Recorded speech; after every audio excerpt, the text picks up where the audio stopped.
Y'all, I'm out here doing a little bit of archery practice, and it's archery practice in the south before gator season.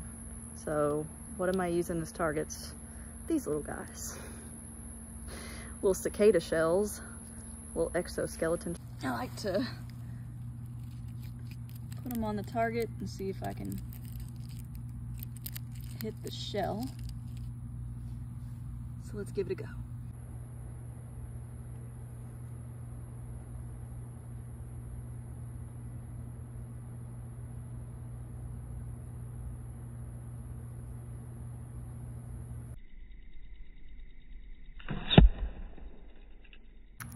Split them in two, y'all.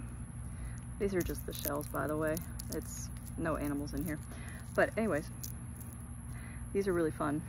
Fun to use as archery practice. Getting ready for gator season with cicada shells. What else do y'all do for practice?